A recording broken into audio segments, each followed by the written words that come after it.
Darcy Ellis, welcome to Let's Be Frank. Thank you so much. It's an absolute honour to be here.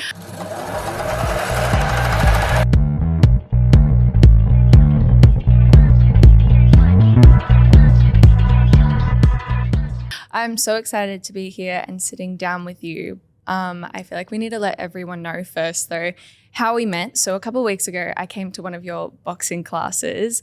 I was dying. I brought my dad and he was actually like wet, like dripping in sweat, but it was so much fun. It was with Tim Zhu and Caitlin Parker. It was a special class.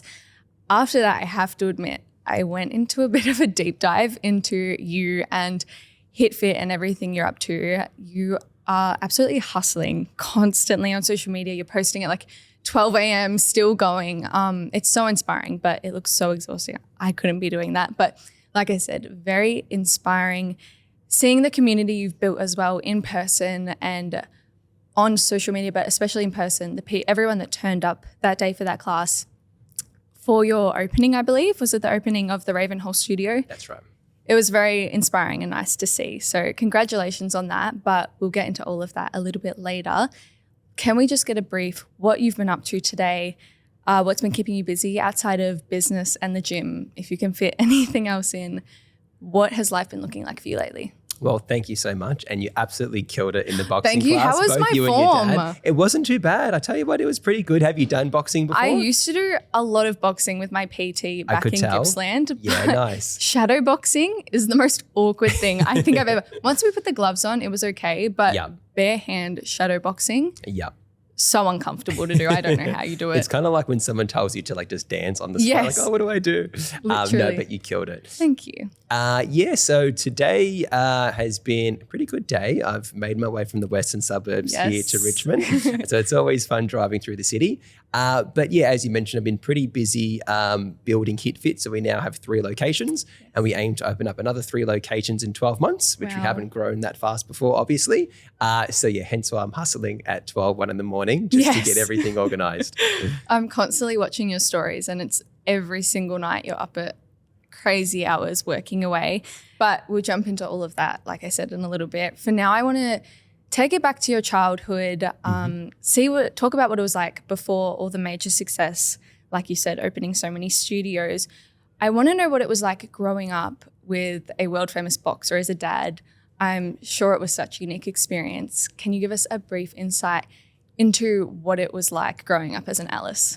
Yes, absolutely. So pretty much we moved a couple of times throughout my childhood, but I guess the house where my parents are in now, I pretty much grew up there for like 15 or 16 years. Yeah. So in our main house, there was like shrines of my dad. So you can't go into like a room without seeing like a world champion belt or like a photo or like obviously back in the day, like newspaper clippings and things like that. My dad, some people think because like boxing is such a sport of discipline that we grew up very like regimented. Yeah. He's the most like easygoing, carefree person in the world. Like he's still crazy, but like as far as his parenting style, he's just happy for us to do like whatever we wanted to do as long as we weren't getting into too much trouble. Yeah. Which we were pretty good kids for the most part, but growing up in the western suburbs, there is it is a very interesting place. But yeah, so my dad like didn't push us to do boxing or anything like that. No, really. But of course, like for most people, like their dad is their superhero, like our dad was our hero. So both me and my 3 brothers all grew up boxing and wanting to obviously replicate my dad's success. And what did you and your brothers do for fun? Was it like ultimately just boxing? What did you guys find yourself doing growing up a lot when you were moving and when you finally found your house that you stayed in? Yeah, so boxing took up a big chunk of our childhoods and boxing each other outside the boxing gym also took up a big chunk. It's a little bit unfair because my oldest brother, like the first son, are you middle or youngest? Yeah, well, out of 4 of us, I'm the third one. Okay. So you're kind of middle. But yeah, my oldest brother is 6 years older than me and the second oldest is 4 years older than me. So like when you're like 10 to 14, it obviously like it's a big difference in age, you know. So when we were sparring, I always got the raw end of the stick. Unfortunately, it changed a little bit as we got older. But yeah, mostly boxing. And then I guess like most kids were big into like games and things like that. Like we played Pokemon and collected Pokemon cards. That was like a really big part of our childhood. And yeah, just spending time with family for the most part. Yeah. And like you said, you all had been throwing punches and boxing since a very young age. Do you remember the first time you put on the gloves, or was it kind of just always in your life and you have no memory of it?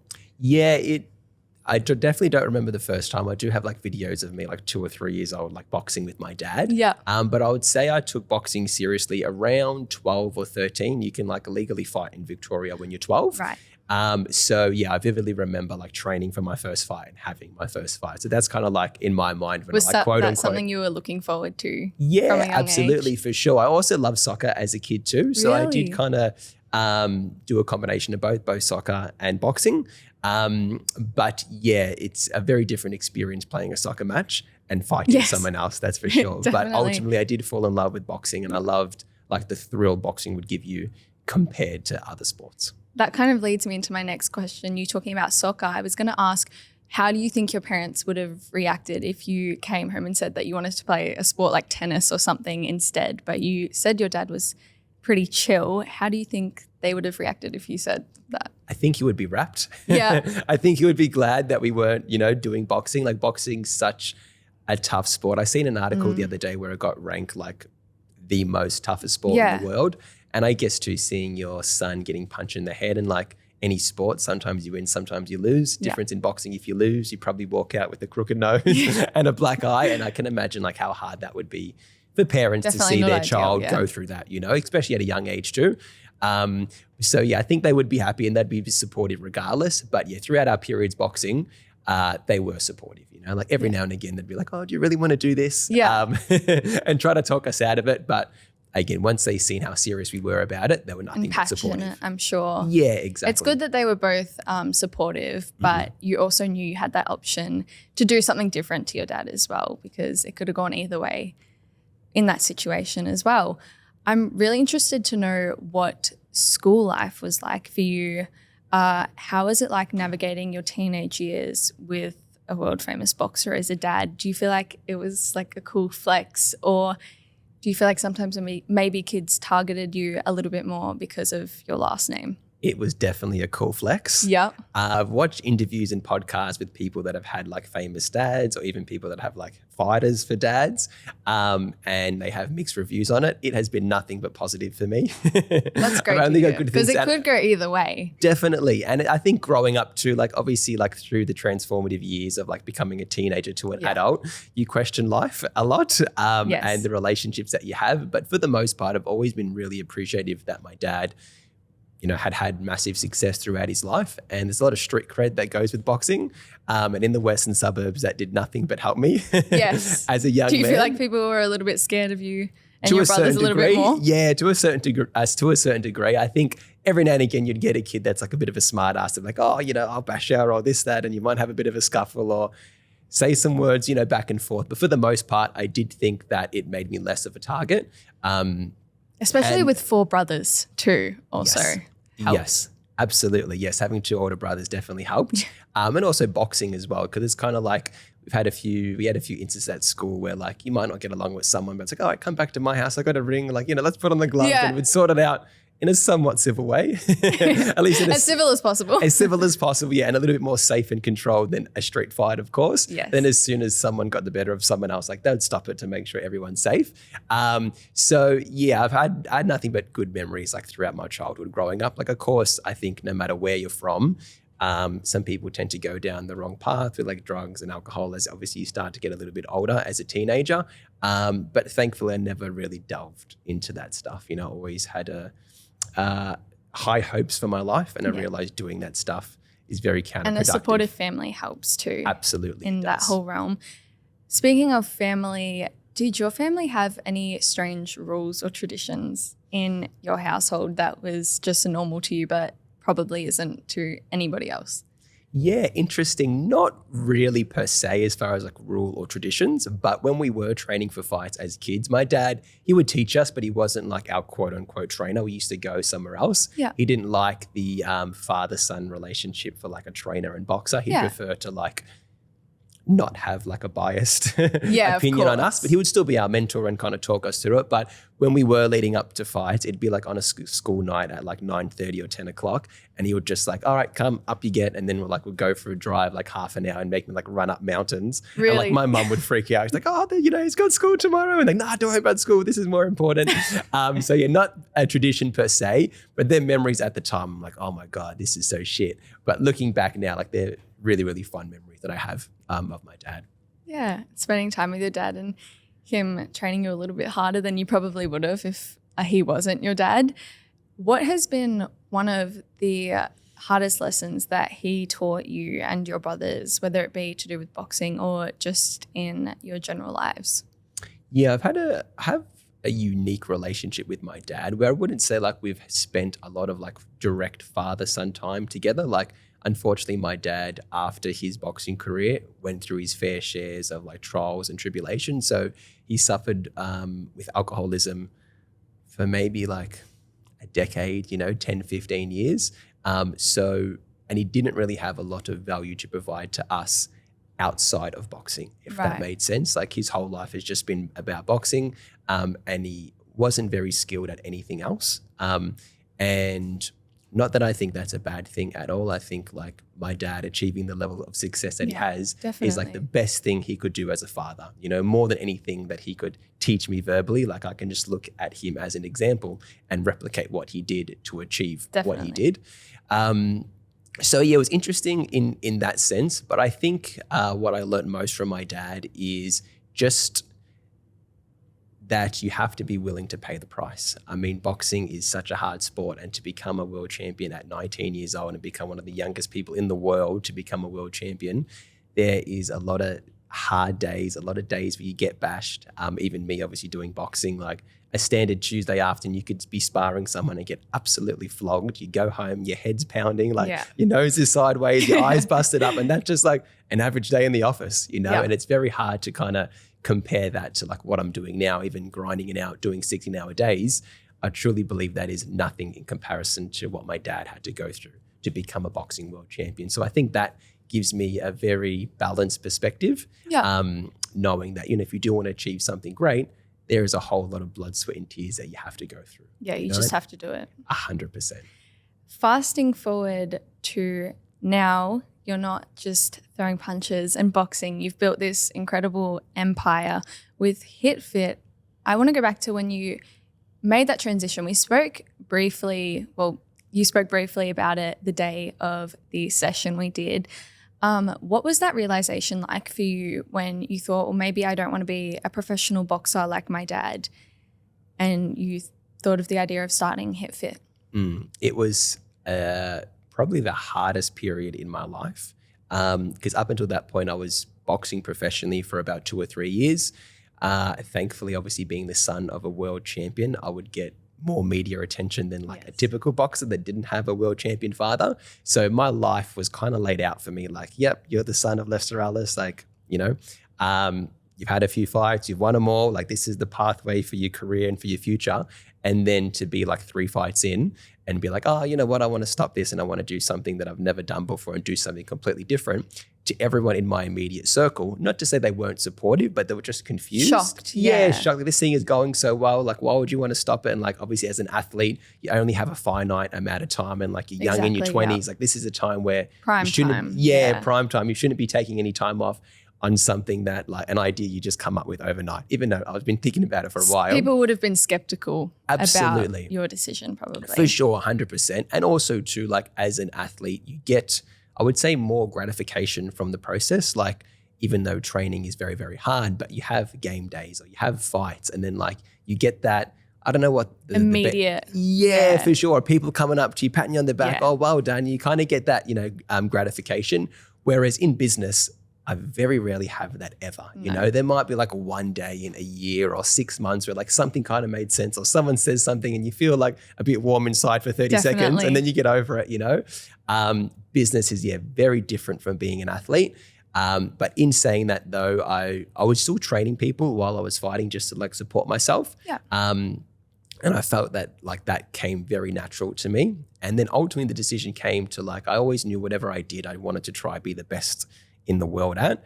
And I just thought, well, boxing, I'm probably not going to be as good as my dad, just based off circumstances, just based off a lot of different factors. But as far as training people, I thought I could be world class. And I was training people from about 14 or 15 in my, parents' garage. Like, training full grown people, and I just felt like the communication and guiding someone, through that process. And even too, when you train someone, a lot of it's not even about the actual training. You're talking about their life, you're talking about mindset and things like that. And I found connecting with people came relatively natural to me, and something that I didn't feel like I didn't train someone and think, oh, this is work. Like, it just felt like a lot of fun. And then, throughout that process, and then when I started boxing, like, boxing just took over because there's just so much going on. It's so exciting that after a few years, I realized that that wasn't my calling per se. And I wanted to go back to training people. And as an extension of that was obviously building a gym.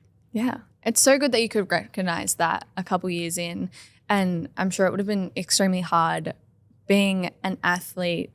Like you said, you only have so many years to be the best you can be. So stepping back and making that decision would have been extremely hard. I'm sure you would have spent a lot of nights questioning whether that was the right decision or not. How did the idea of HitFit actually come about? The name, the concept, the morals of the gym, all of the above? Yeah, interesting. Initially, it was going to be called Simply Boxing. So like the gym was just going to be obviously hence only the name. boxing. Only boxing. And then I had that in my mind for a few months. And then I was having a chat with my cousin who's fantastical with ideas. Like, oh, why do you call it HitFit? And I just thought like, oh, it's such like a generic name. Like surely someone's already taken it, or like there's a trademark or something like that. I think it's a very unique name. I think it's very witty and well used as well. I will definitely let him know that. Yes, because now he takes credit for everything. He's like, I'll come up with the name, so like that means I own it. But yeah, then upon further research, there wasn't, at least in Australia, a company that was boxing specific that had the name HitFit. Like HIT is popular in the fitness industry, like HIIT, high intensity interval training, but not HIT as in obviously punch, which is a good play on words with boxing. Then we called it HitFit and didn't look back since. You launched HitFit. Did you have any business background, or was it complete trial and error? Complete trial and error for the most part. I feel like those are the best. 100%. I guess I had little experience in business. I've never actually had a job.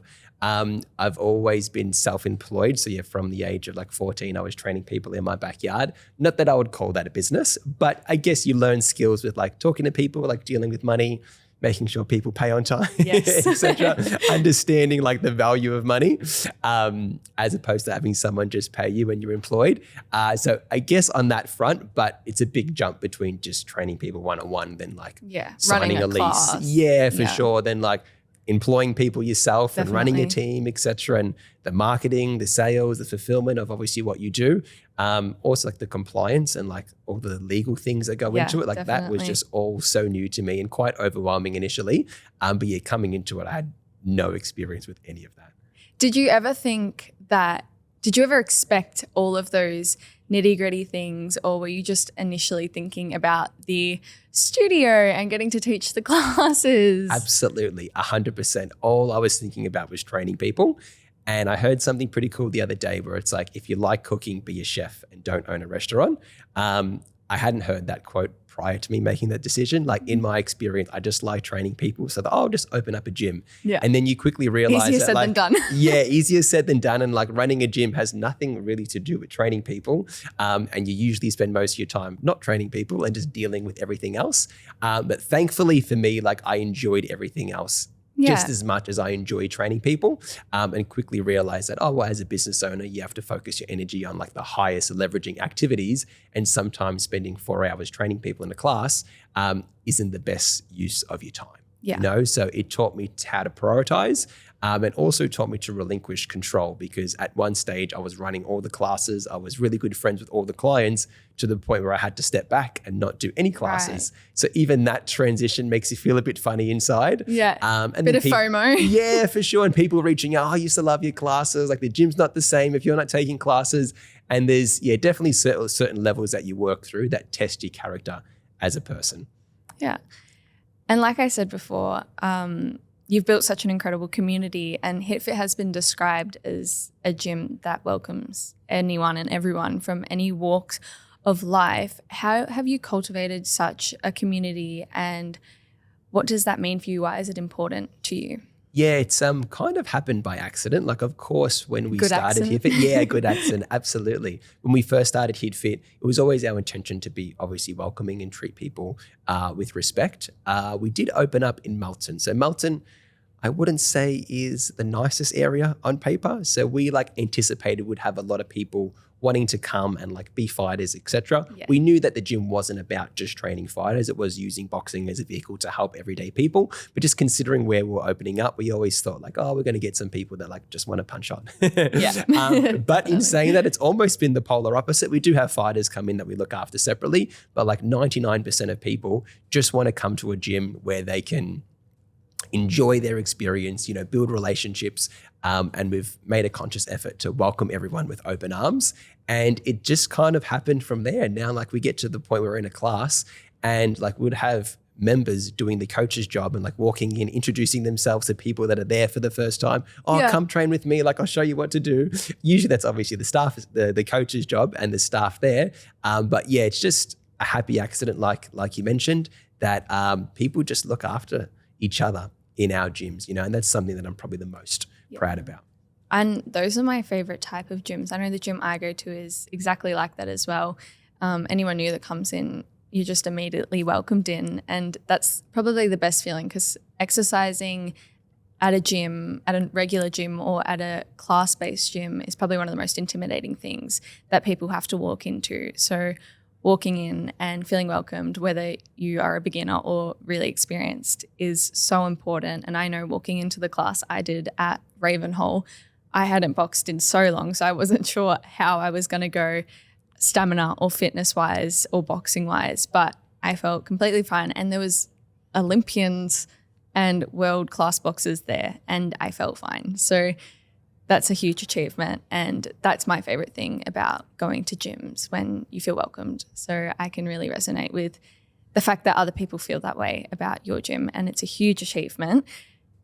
Your father, Lester Ellis, has also expressed his pride in your achievements and everything you have done so far. What has been one of the lessons that you think impacted this journey of building HitFit and your business so far? Yeah, I think that like willingness to like never give up. Yeah. And it's definitely something I'm experiencing now. Like for us, obviously growing from like pretty much year on year, the last couple of years, we've grown 100% in our business.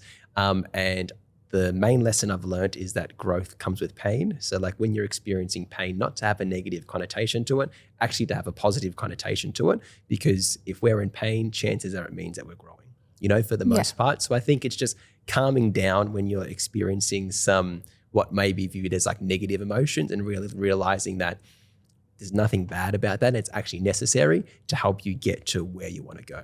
And like boxing correlates to life very well. I've found it's kind of like, well, if you're training for a fight, the training camp should be very uncomfortable. You should be going through a lot of pain, because that's going to help you perform the best on the night of your fight. And I think in life and in business, that's exactly the case. So just learning to calm down when you're going through periods of like rocky waters or dealing with people. Especially in business, it's constant. 100%. And I think with business, obviously a big part of business is building relationships. And like now, like when we started, we had 2 people as far as team members, and now we have 31. Wow. So like lots That's of a lot different of people. Yeah. Lots of different personalities and whatnot. And sometimes if you're stressed or you're dealing with your own issues, it can be difficult to be patient with someone else, especially if you view what they're doing as unethical or just not professional. It is sometimes hard to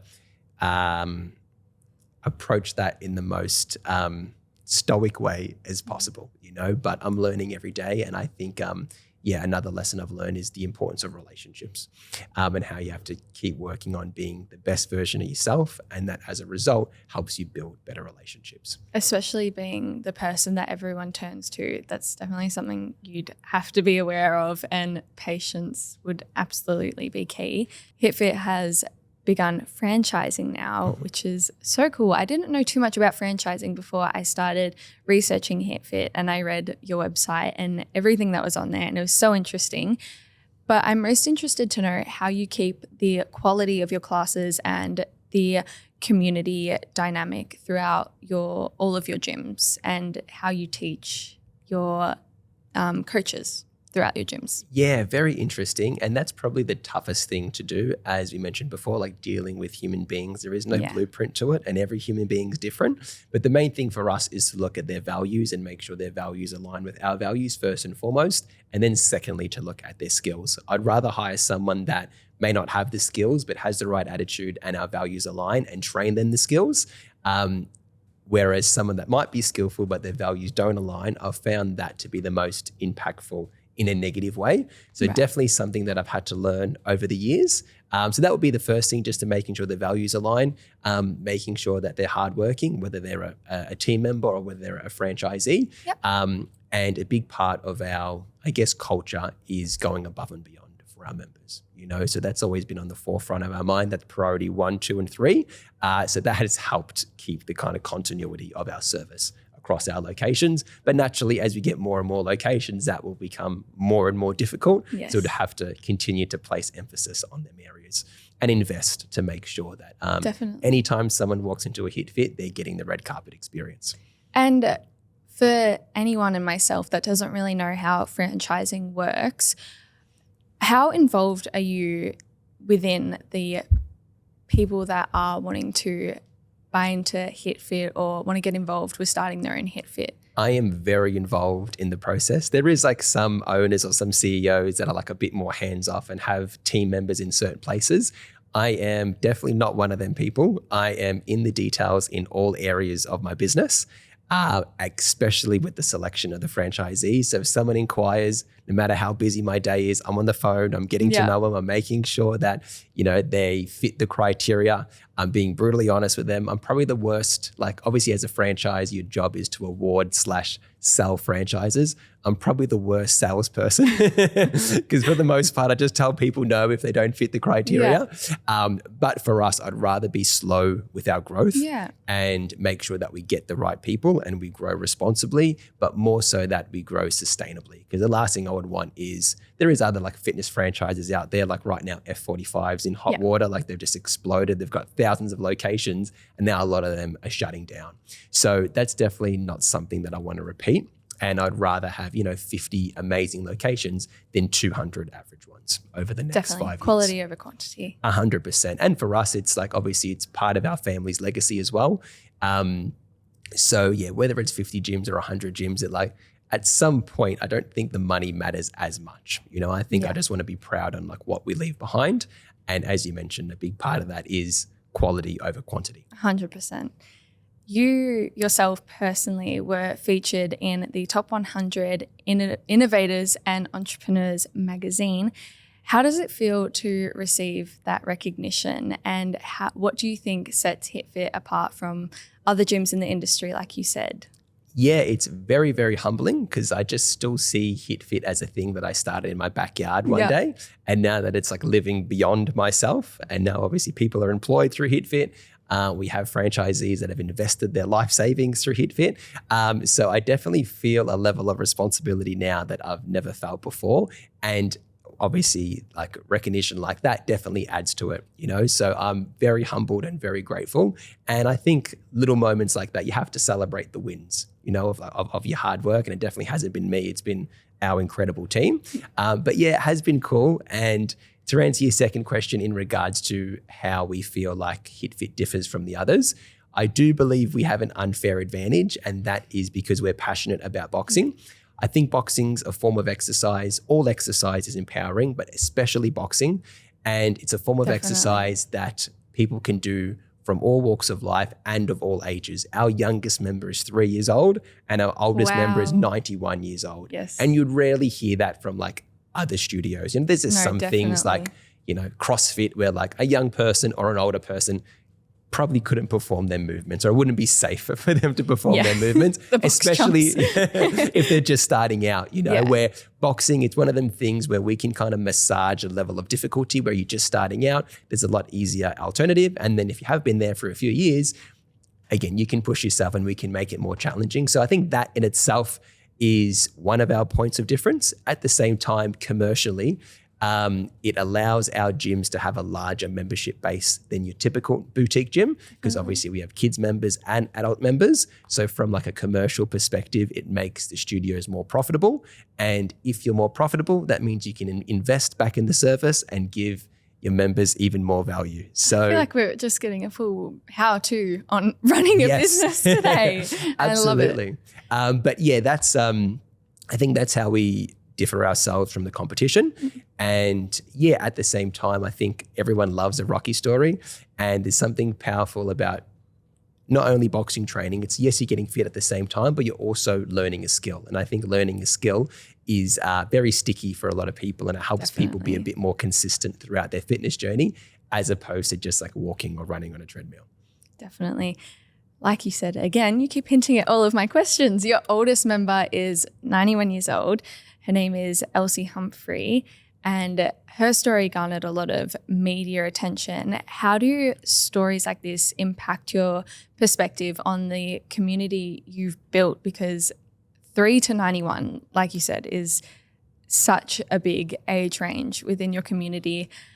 What does that media recognition feel like, and how did it, like I said, affect your perspective on the community and business you've built?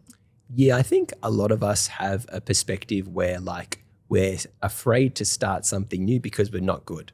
And it's like so silly, I think. You know, like we have some people. Just start. Yeah, exactly. So many people inquire like, oh, I got to get fit before I come down. I'm like, well, that's why you're paying us. Yeah, exactly. 100%. And that kind of brings me back around to like someone like Elsie, where like despite her circumstance, like obviously she gets around in a wheelchair, that her willingness to have a crack is so inspiring. So inspiring. And I think a lot of people can relate to that, and they can draw inspiration from that. Well, if Elsie's 91 in a wheelchair and she's still having a go, what the bloody hell is my excuse, you know? Get out of bed. And I think, the willingness to have a crack is just so contagious. And for us, and as you know, like, for example, something like shadowboxing, everyone feels uncomfortable doing it, but if you look around, it's like, oh, well, I'm not the only person that feels uncomfortable. Like we all look a bit silly throwing punches in the air. Like, let's just go with it and like have a bit of fun throughout the process. And if I'm being honest, you don't look as silly as you feel doing it. Everyone looks the same doing it. 100%. But it feels so uncomfortable. I have to be honest. What is one of the biggest business mistakes you made, but now looking back, it was actually a blessing in disguise? I think probably a couple of things, but I'll try and give you the shortened answer. Would be trying to like diversify our services. So at some point, like again, it's always been about boxing, but then based off feedback of the members and different ideas that we had, like, oh, maybe we should try do a yoga class, or maybe we should try do like a more strength and conditioning class and things like that. And I guess deviate from like our main service. And I think that would have its benefits. But for us, like the more we did other things, it didn't necessarily improve our level of service. It just made things operationally more difficult. Right. And then obviously on scale, growing more locations, it's like, oh, there's just more moving parts. Now we have to teach staff how to do like 5 or 6 different classes as opposed to just perfecting 2 or 3. Now, luckily I didn't go down that rabbit hole too far. Quickly realized when we're entertaining them thoughts and tried a few things like, like what we do is boxing, and we're going to be the best at boxing. If someone wants to do yoga, there's like a yoga studio, Yeah. And I learned that lesson from, there's a fast food company, funny enough, called Chick-fil-A, and they're predominantly based in the US and all around the world, except Australia, I think. And like compared to most restaurants, they only had like 7 main items on their menu compared to like McDonald's that had like north of 100. And then I heard someone from their organization talking about every time we added a new item, it didn't really mean that the revenues of our restaurants went up. They just spread out. So they're just like, we should just be good at like one thing and just double down on that one thing. And they're like famous for like a chicken sandwich. And it was like, we're just going to master this chicken sandwich. If anyone wants a chicken sandwich, they know to come to us. Yes. So for me and my ultimate goal with HitFit, ideally once someone thinks of boxing, I want them to think of HitFit. So definitely a lesson I've learned to just like perfect, like limit the amount of details and try to make them as perfect as possible. Again, quality over quantity comes into that as well. For sure. You now have lots of young entrepreneurs looking up to you and the business model you've made. What's one thing that you wish someone told you when you were starting your business, or something you just wish you knew when you were starting? Yeah, I think as supportive as my family are, naturally, and especially being like the younger one in the family, they're always just told me to operate on the side of caution. You know, where again, if it's a decision where I don't want to stop boxing and opening up a gym, like they just want to make, oh, have you thought this through? Or like there's a lot of risks associated with it. So I think at a certain point, like especially if you're growing up, always thinking about the risks too much, it can, I guess, limit what you think is possible. And I think kind of once I made that tough decision to open up a gym, and I feel like at that point I kind of became my own man. You're like, of course you're going to take advice from your brothers and take advice from your parents, etc. But I think kind of once I proved that, oh, like I went out to do this thing, now I actually have done it. Taking the lead. Yeah, for sure. It gives you, I think, like success breeds confidence. And I think some of them early wins, it's like, oh no, like I can do this. And what that taught me is just to like dream big and just try to have a goal that seems very unattainable and very unrealistic.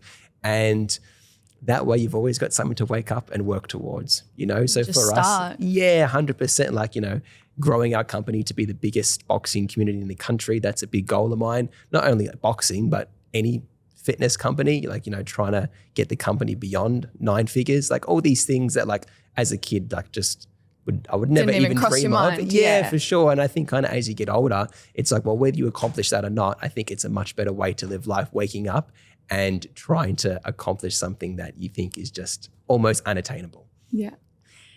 Now that, as we've spoken about, HitFit is growing so rapidly, you said you are going to have 6 studios in the next 12 months. What is next for HitFit solely? What's your long-term goal within the next 5 to 10 years? You said a couple lifetime goals you had just then. What do you hope to achieve within the next 5 to 10 years? Yeah, interesting. And this is all new to me because I have never grown a company like this before. Definitely. I'm very lucky to have a world-class board of directors. So that's probably another thing that I learned throughout this process is that if you want to accomplish something you never accomplished before, it's good to partner with people that have. So we've got, world-class board of directors that have helped the growth of HitFit tremendously and will continue to help the growth of HitFit. So what does it look like the next 5 or 10 years? I think like ideally in 5 to 10 years, you would have maxed out our growth in Australia. Like there is only, anywhere between 50 to 70 locations throughout Australia that you'd want to open up in. Like obviously there's certain areas that have smaller population where it probably wouldn't make sense to open up there. So hopefully in 5-6 years we'll have capped out our growth in Australia and then looking internationally. That would be the plan. That would be so exciting for you and everyone involved. As the fitness industry becomes more tech-driven as it is these days, how do you hope to integrate new technology while maintaining your personal and community-driven side of HitFit? Yeah, that's an amazing question. And I think a lot of industries are kind of obviously, going towards like tech and especially AI is not that I know much about it, but like no one can deny that it's like the way of the future. Yes. A big part of the fitness industry has always been like that personalization. So people's like stats, whether that be like their weight, their heart rate, how many calories they're burning per session, even how many sessions they've done over a period of time. So we've integrated all that with our service, which has been amazing. I think that, and then in terms of the community side of things is I think competition is a good thing, but also a big part of what we do is encouraging people that everyone's like fighting their own fight, if that makes sense. Just because one person lost 5 kilos and you only lost 1 kilo this week, like you don't need to like compare or feel any worse about yourself if you didn't get the results like someone else. So I think that's a way that we can kind of balance the two, like obviously I believe that what gets measured gets accomplished. So it's good to track all these things. At the same time, it's also good to remember like why you're doing it. You're an individual and not to compare yourself with others. Can you ever see yourself going into a coachless type of studio where it's just coaches on a screen or something like that? Or maybe there's a person there, but the main coaching is on a screen. Yeah, I mean, hopefully not in my lifetime. Hopefully I'm dead by the time that happens. I mean, like maybe at some point when, like the technology like lately is just absolutely wild. I'm sure you've seen like the robots walking around and stuff. So in restaurants. Yeah, 100%. It's absolutely crazy. I think potentially at a certain point, but where I'm optimistic is that even though the technology wasn't as good, but like throughout the COVID period, I was very worried like, oh, you know, obviously for us in Melbourne, we got absolutely smashed with the lockdowns. Yeah. So many people were training at their houses. So many people bought gym equipment and set up home gyms throughout that period. I thought, oh, now that people that are in the routine, like there is a lot of benefits from working out at home. The fact that you don't have to drive, it's so convenient. You can, you know, go up on YouTube and literally watch the world's greatest trainers and follow along in real time. But funny enough, post-COVID, and this has been our experience at our locations, but across the industry, attendance at boutique gyms has absolutely soared. So I think there's an element of not only physical fitness, but mental health and social health that come from being in the presence with other human beings, house, you know, because there's nothing stopping anyone from getting fit by themselves, or like going for a run around the block, or like buying a boxing gym and just punching it until you're tired. But I think that social element is really, really important. And there's talk about like everyone needs a third place. So it might be like, oh, your home, your work, and then like a third place for some people might be the pub or something else. But for a lot of people, it is the gym, you know? So I don't know how amazing that third place would be if you go into a space and there's no other human beings there. Another screen. For sure. I think that human interaction is really important, but I'm very interested to see what tech and AI does to like the boutique space. Absolutely. Yeah, definitely.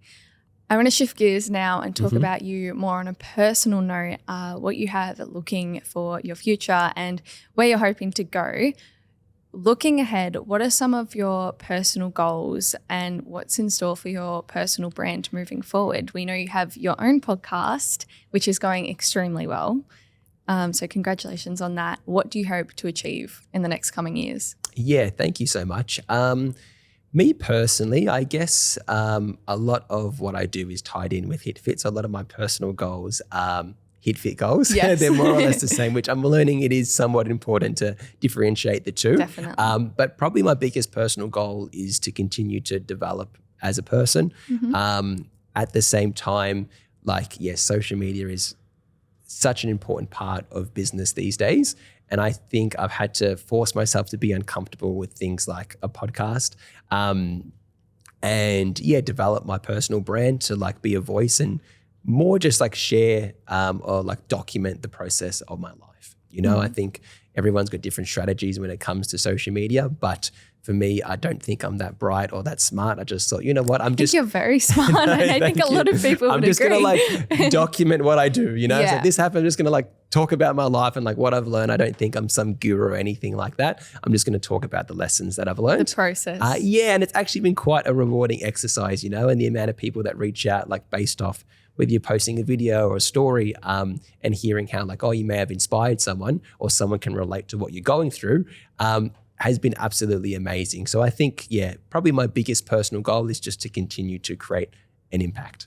And documenting helps a lot too when you're running a business or doing something in the creative industry, because sometimes it's easy to get lost in your goals and what you want to do next, and having that to look back on and see that you've achieved goals that you wanted a year ago is really good. And I think I need to do that more personally as well, because it is hard to get absorbed in what you want to keep achieving as well. Definitely, 100%. And I think a lot of people don't necessarily buy what you do, but they buy why you do it.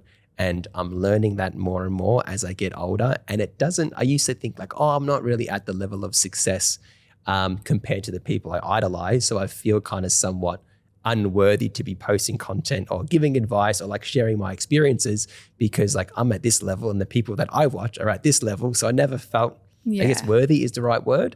But I feel as I'm getting older, I realize it's not about like the level of accomplishment. It's about the process of getting there, you know?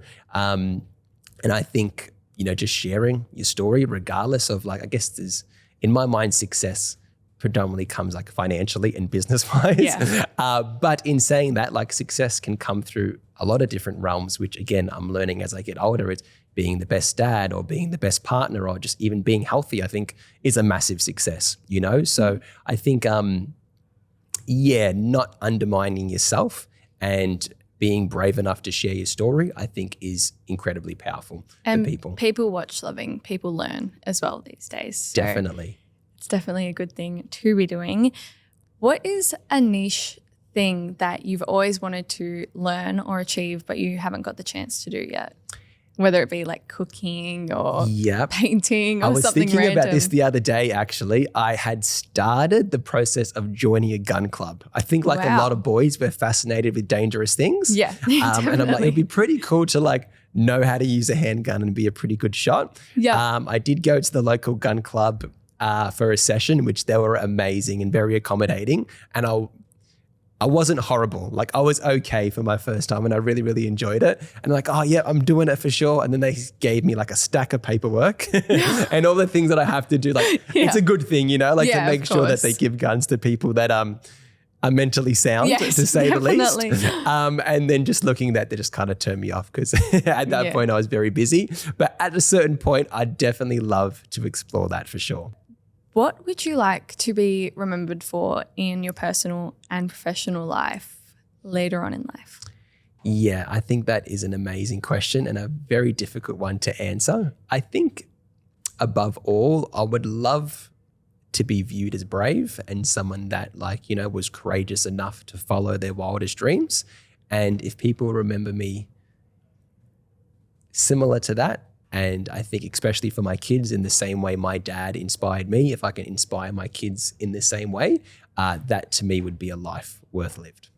I think you already have that in the bag of being able to do that. And thank you. You're already inspiring people. You have young entrepreneurs looking up to you, as I said before, and the business model you've made and the fact that you've built it from the ground up is already so inspiring for so many other people. So you don't have to worry about that. You're already ticking that off. But to wrap up, I want to do a few rapid fire questions. Sure. You can answer as long as short as you like, so don't worry about that. But first, you run a business, train people, and keep on yourself in top shape. What's one part of your life that is complete chaos? One part of my life that is complete chaos. Anything outside of the things you mentioned is shambles. Okay. I feel like beyond that, I have no social life. Sleep schedule is one of them. Yes, definitely. Sleep schedule is one of them. Social life is definitely one of them. And anything that requires me to be domesticated. So whether we're talking cooking, cleaning, washing the car, anything like that, washing the bed sheets, I am horrible at, to the point that I just don't do it. Can you put a fitted sheet on? No, I cannot. Nope. No, I cannot. I don't know how to use the washing machine.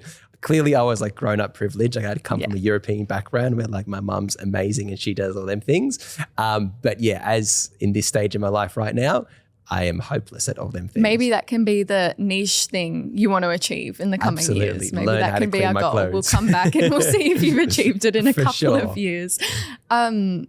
Everyone lately is, especially in the fitness industry, is obsessed with the hustle culture.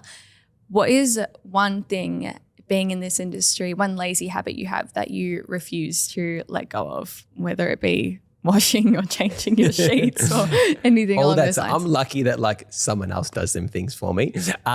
So I'm lucky in that sense, but probably one thing that may be viewed as lazy, even though I work hard, I don't mind like putting on Netflix before bed to wind down. Yeah, everyone likes doing that. Yeah, like usually within like 5 or 10 minutes I'm knocked out, but every now and again there might be like a good series and like 2 or 3 episodes later like, oh shit, I should probably go to bed now. Yeah. But yeah, consuming content that may not have direct value to my business life, like watching Netflix, is probably like the quote unquote laziest habit that I have.